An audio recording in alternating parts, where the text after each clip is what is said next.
Jual semua emas kalian. Kalian yang menyimpan emas, semuanya jual. Karena sebentar lagi dolar turun. Dolar 8.000. Jam ini ya, jam ini. Gua sangat yakin dolar akan semakin tinggi nilainya, rupiah akan semakin lemah nilainya. Bangun bro, rupiah kita hancur, rupiah kita anjlok. USD naik hampir 17.000, kami yang Assalamualaikum warahmatullahi wabarakatuh. Jumpa lagi para sahabat dan teman-teman dengan Mas Farhan. Gimana kabar-kabarnya? Semoga kalian semua sehat-sehat saja. Yang baru bergabung di videonya Mas Farhan, jangan lupa bantu sokongannya dengan like, komen, share, dan subscribe-nya. Terima kasih banyak-banyak yang sudah bantu sokong di channel ini. Semoga kalian semua dimurahkan rezekinya, dipanjangkan umurnya, dijauhkan dari malak bahaya oleh Allah Subhanahu wa Ta'ala. Amin, amin, ya Rabbal Alamin. Oke, para sahabat dan teman-teman, di video kali ini Mas Farhan akan nge-reaction sebuah video yang sudah di-tag di TikTok Mas Farhan tentang anjloknya mata uang rupiah saat ini, para sahabat. Pernah ingat tak ada suatu narasi dulu ingin menjatuhkan mata uang dolar di angka 5.000 rupiah, tapi malangnya kita malah diserang duluan oleh pemerintah US ya para sahabat. Bukannya jadi 5.000 rupiah, malah tambah naik menjadi 17.000. Apakah, pertanyaannya, apakah Indonesia akan berada di angka ekonomi yang ambruk, betul-betul ambruk, ataupun menghadapi ekonomi krisis para sahabat? Dan kita simak sama-sama. Ini dia videonya. Rupiah anjlok parah, dolar tembus 17.000, nilai tukar rupiah lagi ambruk parah. Nah, per 6 April 2025, rupiah tembus level terendah sepanjang sejarah di pasar non-deliverable forward atau NDF dengan dolar Amerika udah sentuh 17.000 rupiah. Ini jadi pelemahan terburuk sejak krisis moneter 1998. Faktor utamanya, kebijakan tarif impor Amerika di bawah Presiden Trump yang bikin dolar menguat di pasar global, ditambah sentimen negatif dari ekonomi domestik yang lesu. Pelemahan ini juga diperparah sama penerimaan pajak yang jeblok dan defisit APBN yang membengkak. Ekonom bilang kalau nggak ada intervensi serius dari BI, rupiah bisa makin terpuruk dan bisa menimbulkan krisis ekonomi bagi Indo. So, gimana tanggapanmu soal berita ini? Coba komen di bawah ya. bangun bro, rupiah kita hancur, rupiah kita anjlok. USD naik hampir 17.000, kami yang bekerja di money changer sangat terasa bagaimana masyarakat kalangan atas menukarkan rupiahnya ke US dollar dan menukarkan rupiahnya ke emas. Mungkin mereka lebih paham bagaimana perkembangan ekonomi Indonesia ke depannya.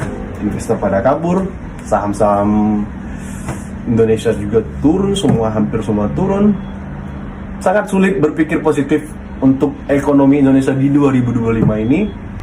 Tidak menutup kemungkinan tahun 98 krisis moneter, inflasi besar-besaran bakal terjadi di Indonesia di 2025 ini. Bingung mau bicara apa lagi, kami yang di Money Changer sedih banget melihat bagaimana semakin hari semakin turun harga rupiah ini. Semoga apapun kebijakan presiden, apapun kebijakan pemerintah, sangat sulit kita berpikir positif.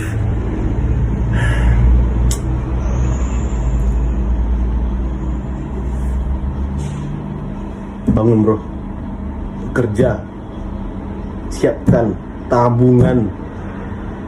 Ini bukan masalah, bayangkan nanti Indonesia itu utangnya naik, kebijakan baru lagi ada, dan kamu bekerja, kena PHK lagi besar-besaran, dan apa yang terjadi? Yap, penjara di mana-mana. Ini bukan, bingung mau bicara apa lagi. Kerja bro, Indonesia tidak baik-baik saja hari ini.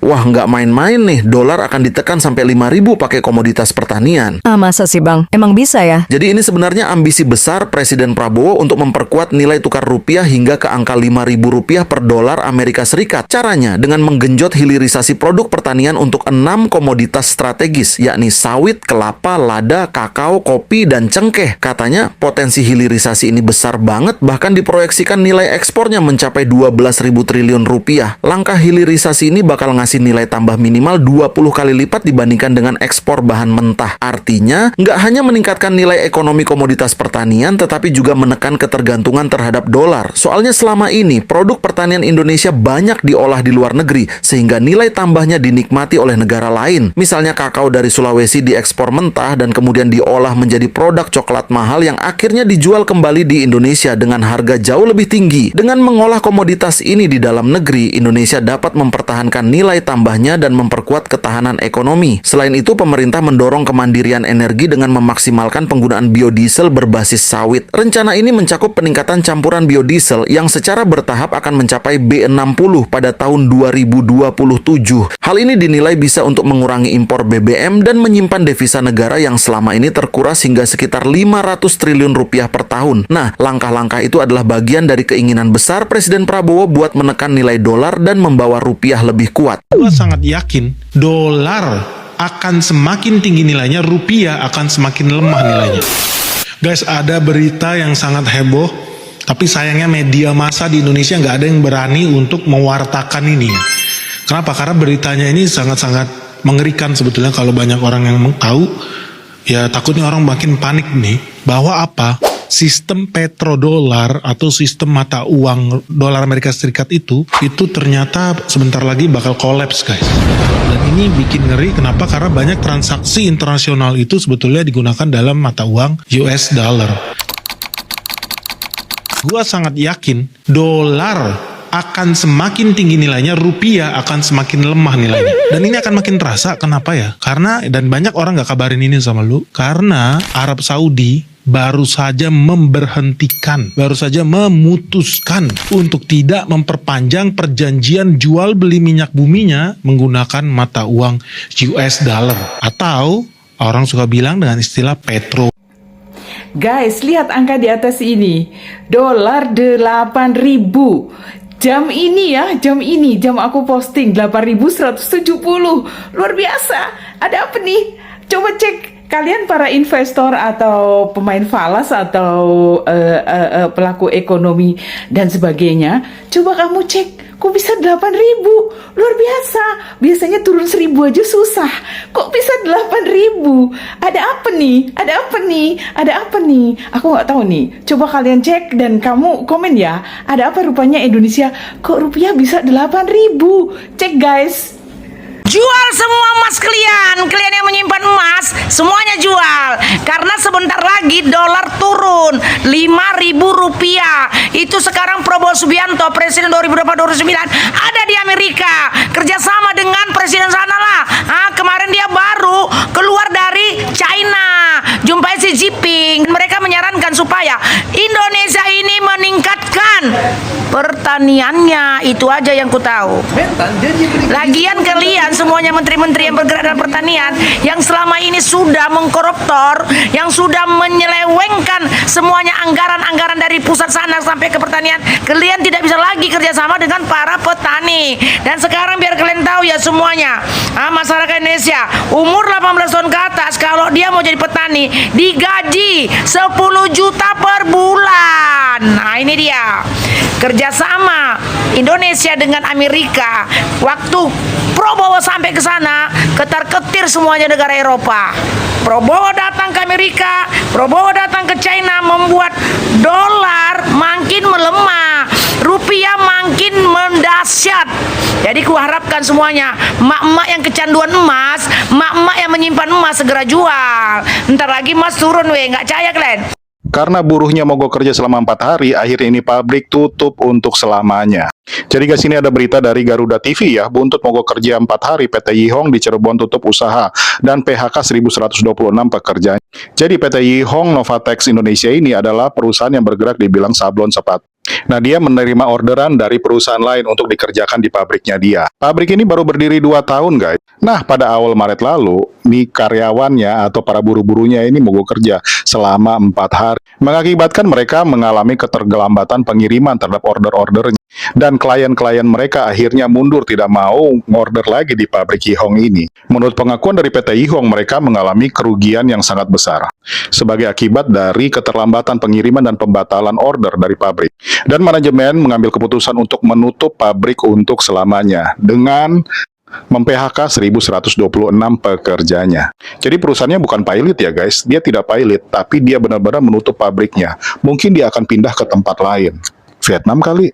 Nah, kalau pabrik-pabrik lain tutup karena banyak diperas oleh para ormas-ormas, nah kali ini ditutup karena karyawannya yang demo 4 hari. Kita nggak tahu ya, apa masalah yang sebenarnya terjadi di perusahaan ini. Kenapa perusahaan yang baru berusia 2 tahun ini tiba-tiba menutup operasinya? Kita nggak pernah tahu apa yang sebenarnya terjadi. Tapi kalau dari berita yang beredar, kita ngambil kayak kesimpulan ya, apakah memang benar bikin usaha di Indonesia itu sebegitu tidak kondusifnya? Yang sudah pasti, ada 1.126 pekerja yang nggak dapat penghasilan.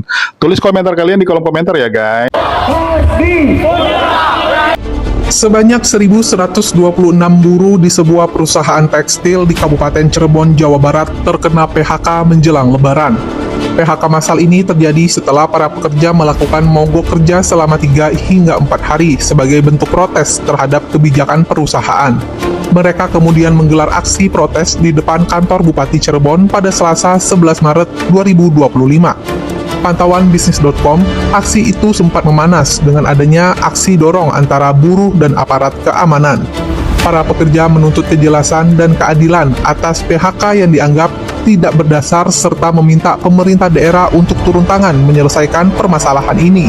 Sekretaris Jenderal Konfederasi Kongres Aliansi Serikat Buruh Indonesia atau KASBI, Andi Kristiantono, mengatakan manajemen PT Yihong Novatek Indonesia beralasan bahwa PHK dilakukan karena tidak adanya orderan atau pesanan. Namun, para pekerja menilai alasan itu hanya dalih, sebab mereka merasa kinerja mereka tetap baik dan tidak ada pengurangan pesanan yang signifikan. PHK massal ini tidak hanya berdampak pada para pekerja yang kehilangan mata pencarian, tetapi juga menimbulkan efek domino terhadap perekonomian. Nah, itu dia para sahabat dan teman-teman video yang sudah kita simak anjloknya mata uang kita di Indonesia. Dan ada juga investor-investor yang lari meninggalkan Indonesia karena ketika ada PHK dan pekerja dekat sana melakukan mogok kerja selama 4 hari, yang katanya ingin melakukan aksi protes kepada perusahaan itu. Katanya biar kawannya dikerjakan, diberi peluang untuk kerja seperti biasa macam itu. Tiba-tiba semua karyawan dekat sana itu di PHK, diberhentikan dan ditutup para sahabat. Dan sekarang mata uang sudah anjlok, lowongan pekerjaan sudah banyak yang tak ada pekerjaan, lowongan pekerjaan sudah tidak ada. Dan apa benda lah ini para sahabat. Makanya kalau memang nak demokrasi, pikir-pikir dulu dan harus cerdik-cerdik dulu. Kalian itu kalau tak punya kerja, apalah nak makan nanti kalian. Dan sekarang ini mata uang kita sudah terpelosot. Jangan terlalu terlalu ambisi untuk suatu kepentingan suatu teman, dan kalian itu sudah kehilangan jabatan kalian, pekerjaan kalian, dan bukan kalian juga. Semua malah tak dapat kerjaan para sahabat. Itu asli ditutup perusahaan itu. Investornya itu mungkin sudah geram dengan kelakuannya karyawannya yang seolah-olah sewenang-wenang karena sudah 4 pekerja yang dibuang, di PHK, malah yang lain malah mogok kerja, tak datang kerja macam itu, melakukan aksi macam itu. Tapi ujung-ujungnya mungkin geram lah, tutup aja lah. Mungkin nanti kan kalau semacam ini kita semacam dikuasai oleh karyawan, kita ini tak ada kekuatan macam itu. Lebih baik buka di negara lain aja macam itu. Itulah penyebabnya juga warganya yang IQ-nya tak memikirkan kepentingan masa depan orang-orang di sana para sahabat. Mungkin videonya sampai di sini para sahabat dan teman-teman. Apabila ada kata benda yang silap, Mas Farhan minta maaf sebesar-besarnya. Mohon dibenarkan di kolom komentar. Mas Mendiri undur diri. Assalamualaikum warahmatullahi wabarakatuh.